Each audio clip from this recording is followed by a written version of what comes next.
Hello, fellow investors. Welcome back to Borex Investing. So for today's video, I invited my good friend Basil back for an interview. Basil is a computer scientist. We recorded one of our conversations a few months back, and it received a lot of positive feedback, probably since Basil made some very bold calls, some of which have already come true. So we'll get to that later.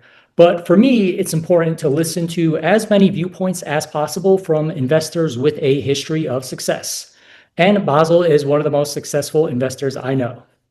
So I just wanted to bring him back and talk about some of the things happening in the current tech environment, such as AI, infrastructure stocks, or gold. So we'll get into that. So first off, Basil, thanks again for doing this. I am very grateful. We have these market catch-up calls often, and I am excited to get another one up on YouTube. Thanks, man. Thanks for having me back, Warwick. Appreciate it, man. And Yeah, appreciate your input as well, man. It's always nice to chat with you and discuss ideas. Likewise. All right, Basil. So let's get started. So Basil, lately, when I put on the financial news, whether it's CNBC, Bloomberg, or even just scrolling through Twitter, I keep hearing and seeing the term AI bubble. So the experts are coming on the screens and kind of comparing this market to the dot-com bust in 1999, and it's really spooking some investors and causing them to sell. So we were too young to invest in the dot-com bubble in the late 1990s, but we often heard about it in the 2000s when we started working and investing. But we know that in the late 90s bubble, the market had a very active IPO scene with companies going public left and right. And there was also a lot of M&A activity and just an overall euphoria in the markets. So we aren't really seeing that right now, but we still get this bubble talk regardless. So why do you think there's so much talk of this AI bubble? And do you personally believe that we are in one right now? No, the obvious answer to me is no. No, we are not in an AI bubble. No, not even near it. Go like 2000, as you said, we were young. I wasn't even investing. I wasn't even into it. Yeah, we were in high school back then, so.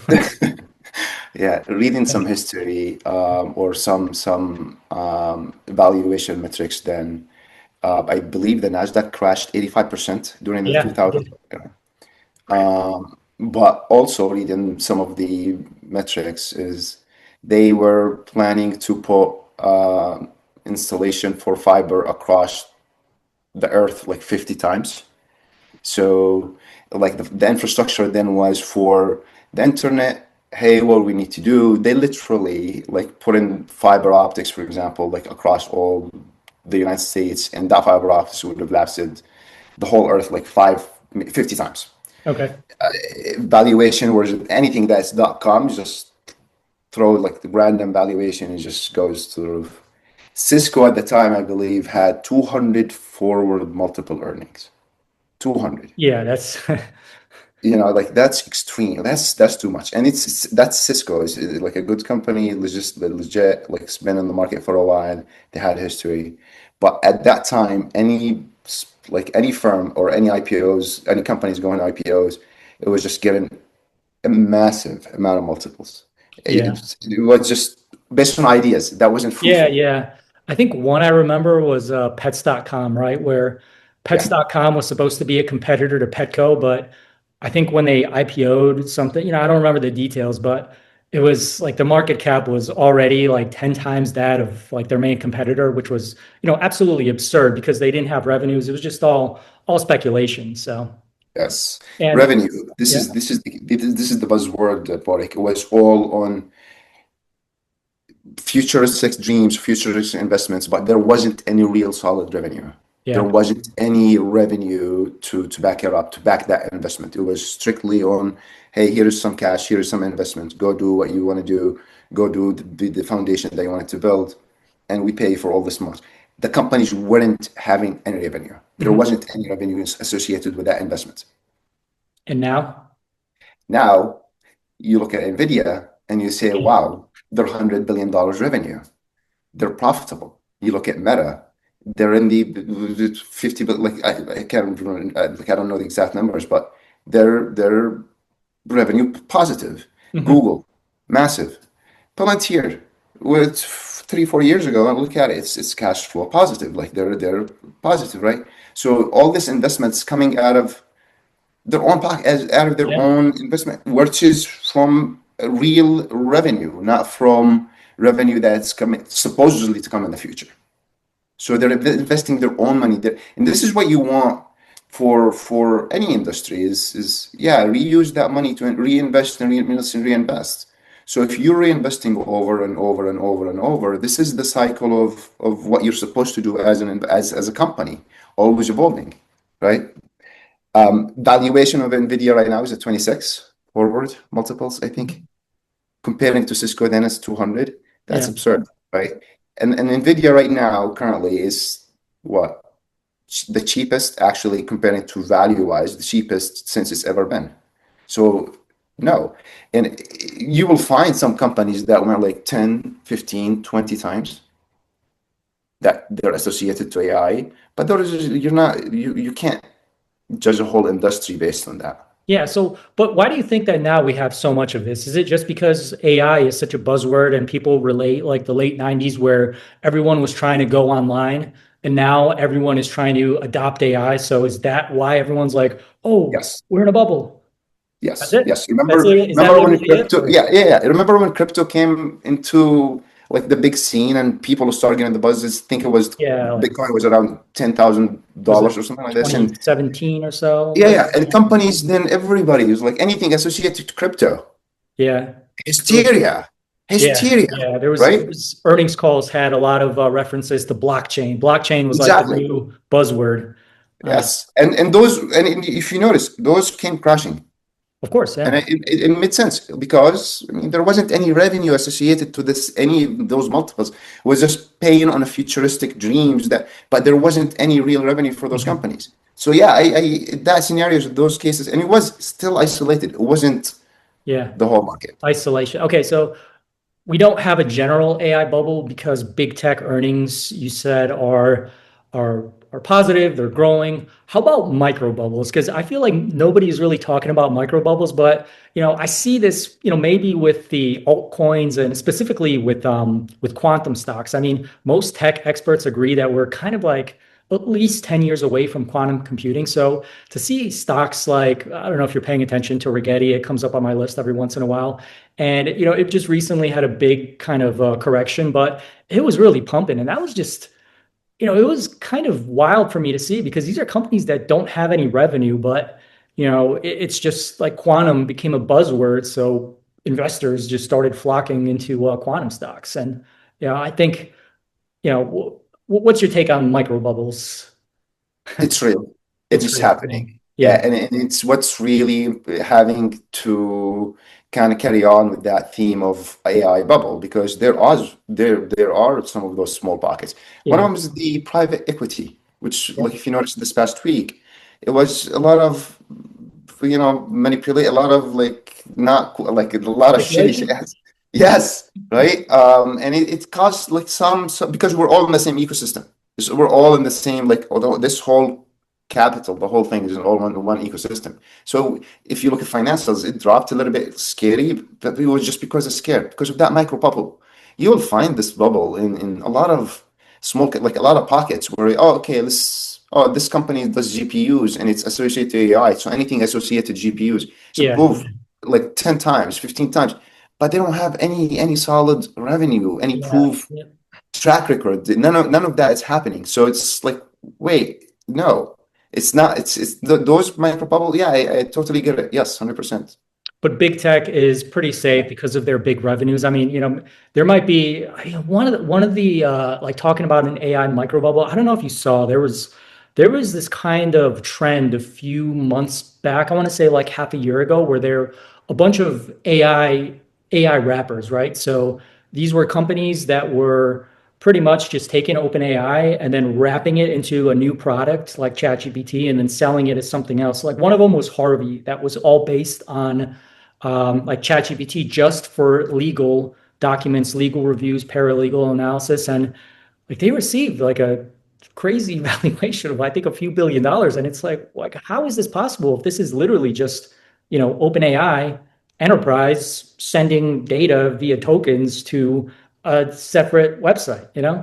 So No, you will always find crazy, Warwick. There will always be crazy. There will always be crazy. Like, what is it? That meme stock. Um, which one? What, that- GameStop or? yeah, Yeah. GameStop. Yeah. And like, there was Yeah, yeah, that was crazy. no, right? And it was just, and that what makes markets, Yeah, right? yeah, Because, of hey, course. Yeah. I'm willing to pay this, and that's willing to pay to sell it for this much. There will always be fine, but that's not how I view Yeah, investing is. That's not right. I agree with you. It's just that it's kind of frustrating when you are an investor and every few years you hear this bubble talk, literally because of the late 90s. And I mean, 5 years ago, right before the the pandemic, people were talking about an everything bubble. That, oh, everything, and then I think that just totally went away, the conversations of that. But now we're talking about an AI bubble again. And dude, when you put on CNBC or Bloomberg, that's literally every 10 minutes someone Okay. references an AI bubble. And it's kind of annoying, but it is what it is. Look at it from numbers wise. Since 2021, the Nasdaq is up 200 points or 400, so it's up 50%. Hmm. Right? That's since 2021. That is not keeping up with this record, Yeah. to put it in perspective. But when people compare it to, and this is kind of how I view it lately. April was bad this past Mhm. April. It was a huge crash, and we bounced back. Yeah. But if you really look at it right now, we're only up 11% on the year, Hmm. or 12% on the year, right? What, Yeah. I think the 12%? I think the S&P is at 13.5% last I checked. Yes. Um, So in what metrics that's considered anywhere like we're in a bubble, like that's a normal average year for the S&P 500. right. But because people got scared, panicked, et cetera, the whole April drop. And here's the beauty about those drops. It's not how it used to be in the past. It used to last 6, 7, 8, 9 months. Now it happens and it's gone and like your all-time high. Yeah. You got to during the April low. We got to the low during that low. It was the high of 2021. So Hmm. if you had $1 invested in the Nasdaq in 2021 and you waited, didn't invest until April of this year, you would have had the same returns, Yeah. Yeah. right? But here's so this is what I mean. Like it's all like short-minded that people always say, okay, we're above. We're only 12% up in the year, right? And if there's some companies outperforming because they're actually doing They have the revenues to show it, right? exactly, Yeah. they're proving what they came in to do for this year and the year after and the year after. So it's not by any mean that we're anyway in the bubbles. No way. I don't. In my opinion, I don't. Especially with the revenues, the income that those companies are bringing. No. All right. Okay, so AI is not in a bubble. Let's kind of shift over and what's your take on the current state of AI infrastructure? Because you recently joined me in becoming a Nebius bull, a stock which I cover quite a bit on this channel. So give me your thoughts on that sector because there's a lot more investors currently looking at AI infra as the play to go to now, as the go-to play, whether it's through NVIDIA, Microsoft, Google, AMD, CoreWeave, Nebius. So what's your position there? Nebius has recently retracted from 120 down to like the 112 range during the last week's market sell-off. So just give me your thoughts on the whole AI infrastructure scene environment right now. To put it in perspective, I only hold the Nasdaq. I've always bought just the Nasdaq, and obviously my core position is in Nvidia. Nothing else. I don't have anything in my portfolio but those. Like this is what I focus on from equity perspective. Mhm. But thanks to you, I'm now an Nvidia owner. So Nebius, you this mean? is Nebius, yes. Yeah. Um, Thanks to you, I'm an NVIDIA owner. Thanks to me, you're a Nebius owner. no, but here's this, back to your question.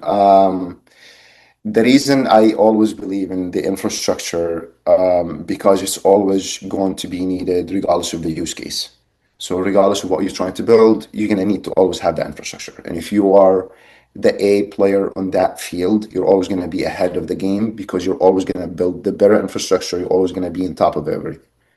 In regards to Nebius, they're not just into the neo cloud. They're not just an AI play.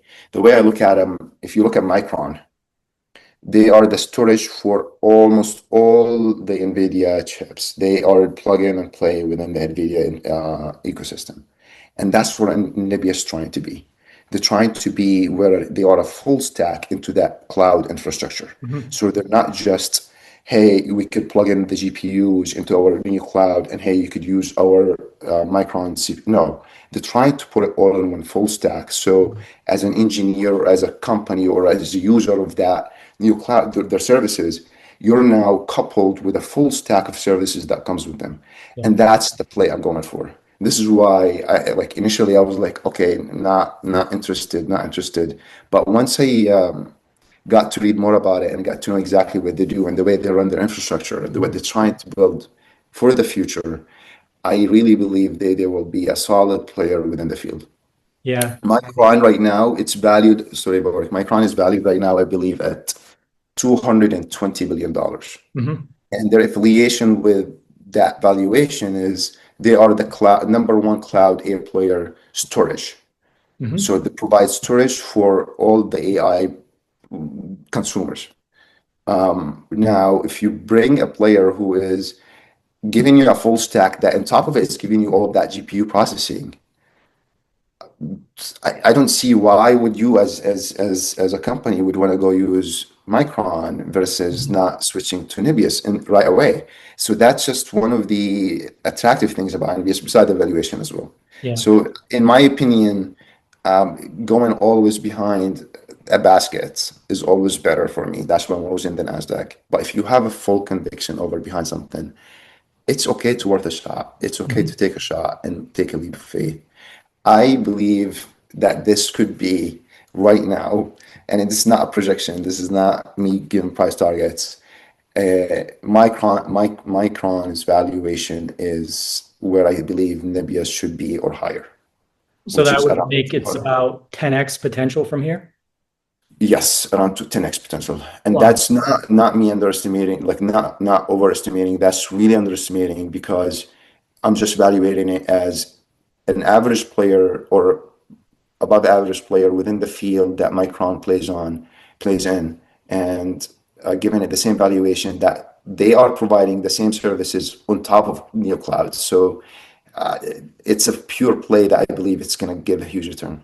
Yeah, there's also a lot of subsidiaries revolve with Nebius. Like one of them is ClickHouse, and ClickHouse Yes. really is a competitor to Snowflake, and Nebius owns 28% of them, and they just recently filed their Series C to go public. So I'm interested in what that valuation is going to look like. I mean, some people are saying it's going to be 15 billion. Some people are going to say it's going to be 20, 25. But again, these are all things that people kind of aren't really discussing Yeah. when they do their analysis and they do their current kind of their current projections for Projection. future of Nebius. So, Yeah. so hey, Believe Basil. me, if they sell one of those avenues, believe me, boy, and that's my opinion. If they sell one of those revenue streams, their stock will soar. Oh, for sure, for sure. Yeah. Cash Mhm. flow positive immediately, and they'll have their focus will shift just on their core business, Yeah. right? And instead of other streams, other work streams. Yeah, so I guess so far, Basil, from this conversation, the most important thing is that you, as a computer scientist, don't believe we're in an AI bubble, and you also really believe in Nebius's full stack. So that makes me very happy. For you with your technical background to kind of ease some of the fears that you hear on TV. That's very important for me, and it's something that I do like to hear. And I know you would tell me if it was not Yes, this way, because you have in the yes. past. So I really appreciate Uh, it. I want to give you a comment though, Borek. You told me about it when it was in the 20s. You told Yeah. me about it when it was in the 50s, and you told me about it in the 60s. And now I got it in the 90s. Now it's trading, it got to almost 140. Now Mhm. it's trading at 110, I believe, 30 billion valuation. Um, we both have a friend that once said Tesla, $103 was a great spot for generational wealth Mhm. during a crash. I can't remember when the crash was. Um, Tesla reached around 110, 115, 120, around that range. And I was like, if he is believing that it's generational wealth, does it really matter if you buy it at 120 versus 103? No. And this is truly where you get an investment and you say, okay, well, I'm not getting in it because it's a 60 and it's going to 100. I'm getting it because I think it's 60 and it's valued at 25 billion, but I believe their valuation is going to go to 300 billion. So their valuation should be 10x where it is right now. So Yeah. you're not behind the 10, 15%, 30%, because if you're behind that, you would have been gone at 140. Like if you, Yeah, of but course. that's Yeah. not, yeah, that's not the game that we were behind. You're No, behind a no. game where you say, I want to buy something that I believe I have conviction of what they do, and the price will follow. It will follow. It will come through. And if it doesn't within this year, it will follow in the long term. Mhm. Eventually, if they're doing, and this is where you have to follow the story. If their story changes, that's when you shift. But Of from my course. Yeah. Yeah. perspective, Yeah. Yeah. how they do, I'm very bullish and very thankful that you you brought it to my attention. All right. Yeah, I'm thankful and I'm very looking forward to their next earnings report where they are going to give an update on their guidance and we'll see what their ARR is going to look like going forward after this massive Microsoft deal. All right, Basil. So the next topic I want to talk about is gold. So inflation is still running high. The dollar just saw its biggest 6-month drop in 50 years, and gold keeps setting new records. Money is slowly leaving assets that depend on trust and moving into things that can stand on their own, such as gold. So when we recorded and posted our first conversation, you were very bullish on gold and announced that you were a heavy investor in GLD, which is a gold ETF. So since then, that ETF is up about 20% in the past 2 months. So first off, congrats on that call. You totally nailed it.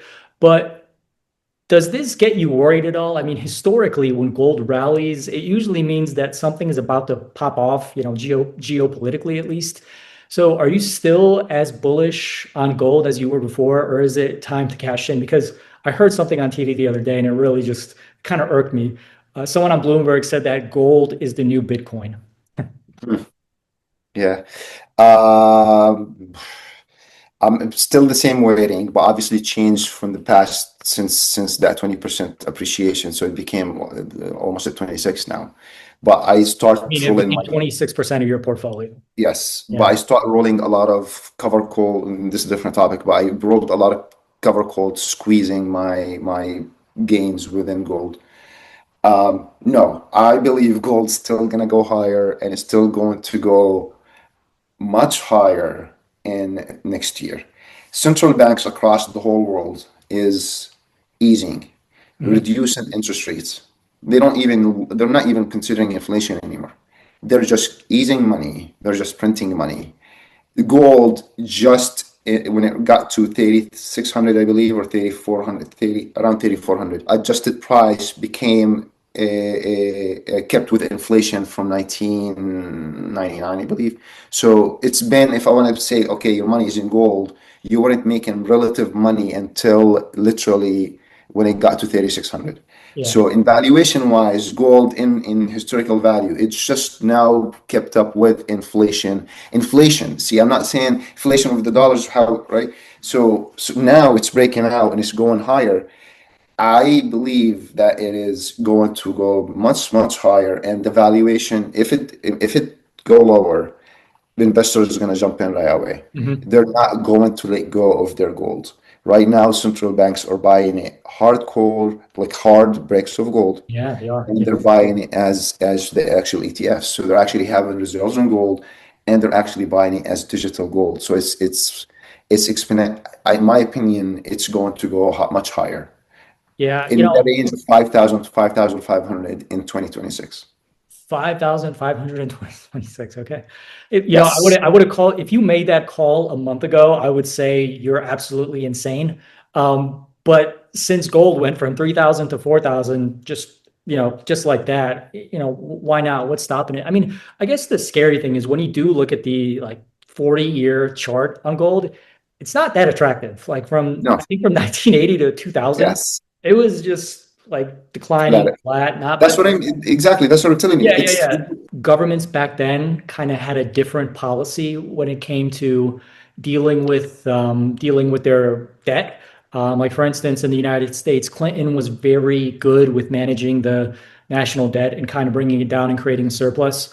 And it just seems like right now there's so many crises in the world. Like for instance, if you look at the debt crisis that's brewing right now in France, I mean, that's one of the scary, people aren't really talking about that yet, but that's scary. It's like 70%, 60 or 70% of their GDP is used now to pay for, cost of government. And Yes. that's like higher than the Soviet Union when it collapsed. So yeah, there's just a lot of worrying signs that are happening right now. That's why I was asking you if you think something is going to pop off geopolitically. But if it's just money being printed left and right continuously, then you're probably right. So things like gold and big tech, and even something like Bitcoin, is probably going to continue going up Yes. over the course of Um, time. in addition to that, Borek, uh, eh, beside the easing and lowering interests, um, people are, I don't want to say losing confidence. See, that's strong. It's investments is always on prospects, right? You're investing in something because you believe a prospect of that's going to happen. So now they're believing that the dollar, or they're confident in the dollar, is not that it's decreasing, but the prospect of it, which is bringing that fear. And that is like trillions of dollars is being now in cash, in actual US dollars. So now when that is being converted, it has to be either reinvested in bonds or reinvested in. A lot of central banks are losing, I don't want to say losing confidence, but they're actually saying, wait, we want to diversify. We Yeah. want to step away from just having the dollar. And I strongly believe that they're not gonna, none of them is gonna let go of that gold. Hmm. Why would a Federal Reserve now, or federal, like any federal government now, let go of any of their gold? And Yeah. for what reason? In Dubai, I heard that hard gold wasn't around anymore. It's very like you pay $100, hundred whatever they're kind of 100 dinars over the ask to actually get, like, that is insane. Yeah, that is insane. There's I mean, like that is insane. I saw there's lines like anywhere that they have newly minted gold that you can purchase.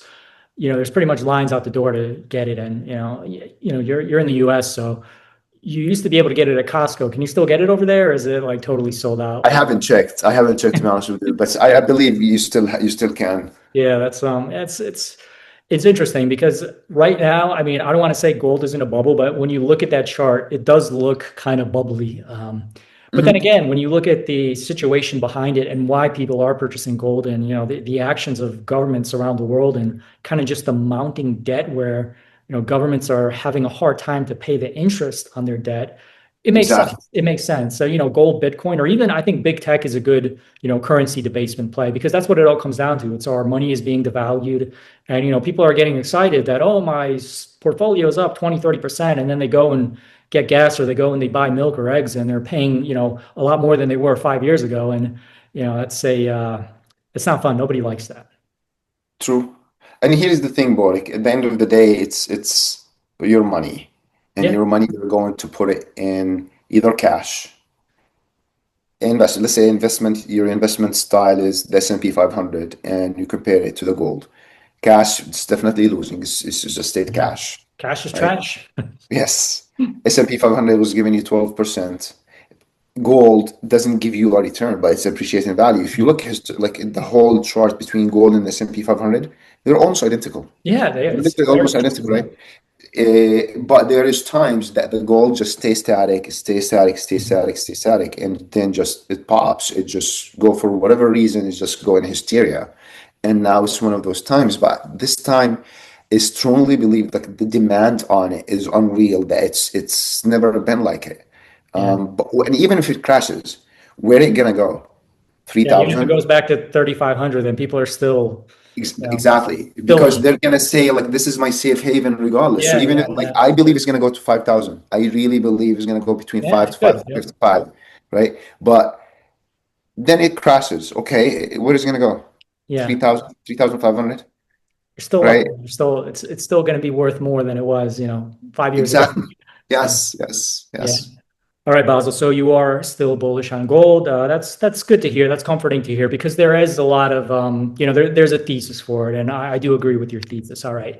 So Basil, last question. This is a bonus question. This is kind of fun. So there's a rumor that President Trump is thinking about doing a tariff dividend. So the funds generated from the tariffs have apparently created a surplus somewhere, and Trump is considering using this to hand out $1,000 or $2,000 checks to the American people. Now, Trump did stimulus payouts in, I believe, in 2020 and 2021 during the Yeah. shutdown. And back then, it caused a record number of inflows into the markets by retail investors. So, do you think something similar will occur again? And if retail does jump in, where do you think they're going to go?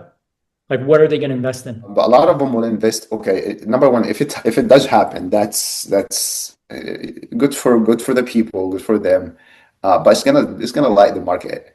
Yeah, You're stimulating the market. It's like you're putting an injection, like you're strictly injecting the market with cash, like straight up. But where would retail investor go? I hate to say a lot of meme stocks, and I just yeah. hate that they are into this memes. Like, but no, What but are they're, meme they're stocks? What are meme stocks now? Like, what's considered a meme stock now? Like, Intel. that's right. Forgot about that. Yep, Listen, yep. here's the thing. Anyway, anytime you invest money and you believe that, hey, you're behind the 20-30%, by all means, go Yeah, yeah, invest. It's not right. But that you're not investing, you're just trading. You have no theory behind what you're investing mhm, in. Right? You're just based on hope, based on somebody's trying to pay higher or more yeah. than what you paid.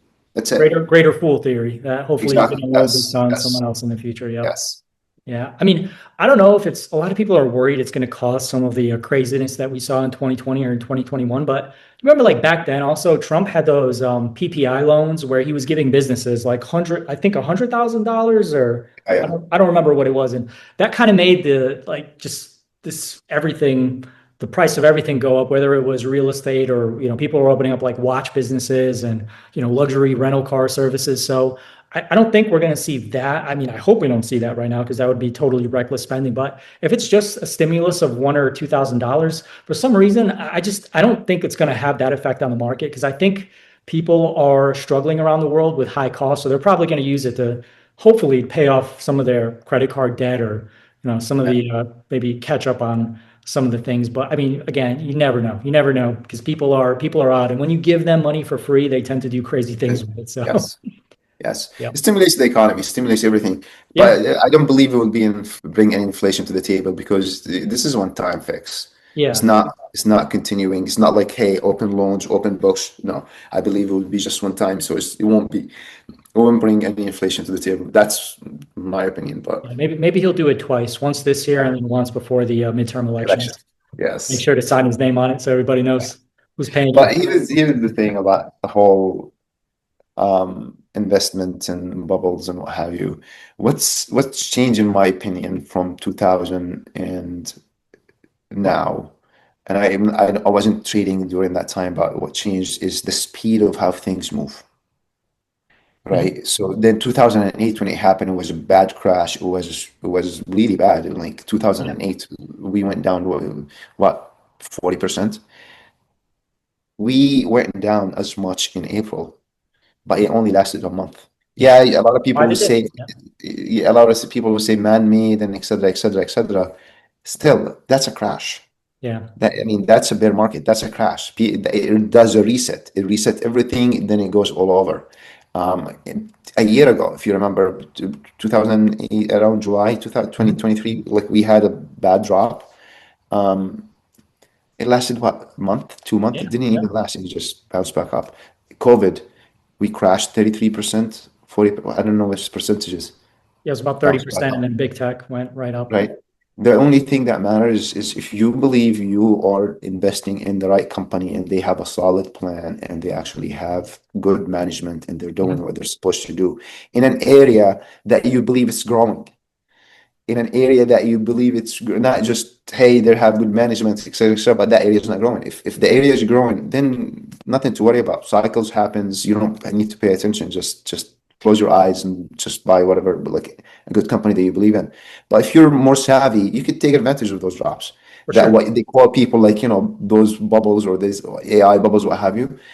Take advantage of them. All right, Basil, those were some very good insights. Now, before we kind of end this call, I wanted to get your prediction on the S&P 500. So thoughts on it now, where it's going, and just overall, what's your market sentiment like for the next few months? So I'm still going to say 40% from our last call. Okay. I'm still sticking with it. I really think we're still gonna go over 7,000 this year.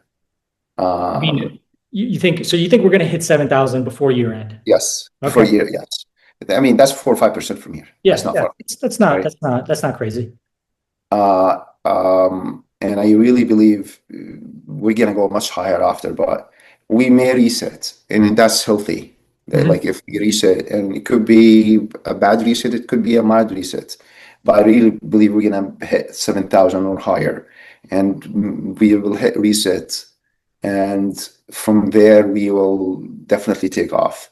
I still believe that from 613, 6,000 levels when we were previous all-time high, we would definitely add another 40% by the end of 20, not 2025, by the end of 2026. So another, I don't know how many percent is that from here. That's another 20% from where we are right now. So you think we're going to go by the end of 2026, you think the S&P 500 is going to go up another 20% from where we are right now? We'll be over 8,000. Okay. And the year after will be over. I don't want to be like too much in the future, but we should be at around 40-50% gains. After 2 years. Yes. So the S&P 500 is going to go up 40% by 2027. Yes. Okay. I All right. I stick with it, and I You're keep sticking to holding. it. Yeah, you're sticking Yes. to it. That's what you said last time. So that's quite the conviction you have. And again, you're saying that this is going to be due to AI efficiency gains and more companies Adopting. Yes. Yes. lowering their costs, improving their bottom lines, increasing the revenues Yes. because of all these efficiencies. So Yes. yeah, it's One cautious though, Borek, one thing to cautious everybody about it. We will hit pauses, we will hit resets, and we will have drops. And yeah. those drops could be scary, could sound like the end of the dollar, the end of whole investments, right? Close your eyes, close your ears, and don't pay attention. I really believe that we are going to be in a much better valuations in 2 years just because of AI. Yeah. I mean, look, it all makes sense. Well, I think when you combine the efficiencies from AI and then also just the kind of the money printing that's going to go on, the rate cuts that, we're going to have two rate cuts probably within the next, what, 3, 4 months. Yes. So, you include that, you kind of include the currency debasement, the money printer, talking about, tariff payments to people. Yeah, I really do see it. And, I do see margins improving for Yeah. companies in, not only in big tech, but for instance, you mentioned financials. I think in medicine, biotech, they're going to Yes. improve. So yeah, we're going to see it across the board. I do think we're going to have efficiency gains. My only worry stance is what's going to happen to the unemployment rate, because sometimes with efficiency gains, it means that they became efficient because there was a loss of employees at these companies. And I think with AI, it's making it easier to replace employees that were let go, and more people are kind of willing to take on more workload because they're kind of just saying like, oh, well, if you're a good employee, you're going to be creative and you're going to find a way to make it work with Yeah. AI. So it might cause some pain with unemployment numbers, but I guess that's just something we're going to have to live with until the next kind of until those labor force What I changes believe come will in, happen, and there's going to be more booms in hiring and new careers that we're not exactly, really aware like of. new sectors of employment, new fields of jobs would be created that AI can do. I don't Yeah, know exactly what those would come up, what sectors, yeah, but like every time a new mind shift, a new theory, a new of philosophy course. of living, a new style comes, different sectors of jobs gets Yeah, created. 100%. It's like 10 years Um, ago, if you asked someone what prompt engineering is, they had no idea. And then I think like 2 years ago, that was one of the hottest jobs, was a yeah, prompt engineer. And it's like, what do you do? Well, I talk to an LLM. Like, so yeah, we don't know what's going to happen. We don't know like what these new jobs are going to be. They are going to be created, but I think in the short term, there is going to be some pain, it's and something. people are going to be Yes, annoyed because they're going to see this pain, and then they're going to see these companies reporting record profits, and it might be a bad look for capitalism, but in the end, everything should work out like it always tends to do. yeah. But yeah, I guess we'll see. So any other closing comments, Basil, or anything else you want to add? Nebius. One thing I mentioned it in our last chat, and me and you always talk about invest in things that you have conviction in, and don't look at price. Price will follow. Yeah. If you like, I came in and a lot of people were telling me don't chase, you're late to the game. I got in the 90s. If I wanted to just have a massive gain, that's like at 140, that's almost 50% gain Yeah. in less than a month. I didn't sell, I'm still a holder. Mhm. Um, because I really believe that they will be a strong player in the AI field. Yeah. So know your risk, be thoughtful of what you're trying to invest in. But my pick is Borex pick, Nebius. Thank you, Basil. That's awesome to hear. I absolutely love it, and I do think they do have a bright future. And I hope that this is something that works out for everybody that purchased their stock in the last year, because there is tons of potential, and of course there is risk. There's always execution risk when you're building these data centers. Stuff can go wrong. Let's hope that it doesn't. But when you are a risk manager, you look at the risk and you look at asymmetrical plays, and this definitely looks like an asymmetrical play right now. So Yes. I'm very bullish on it, and I do hope it goes well. All right, I Yeah. guess that's it for now. Basil, thanks again for doing this. You provide very valuable insights, which I'm sure others will find useful. So we'll definitely try to do this again soon. Thanks. Yes, sir.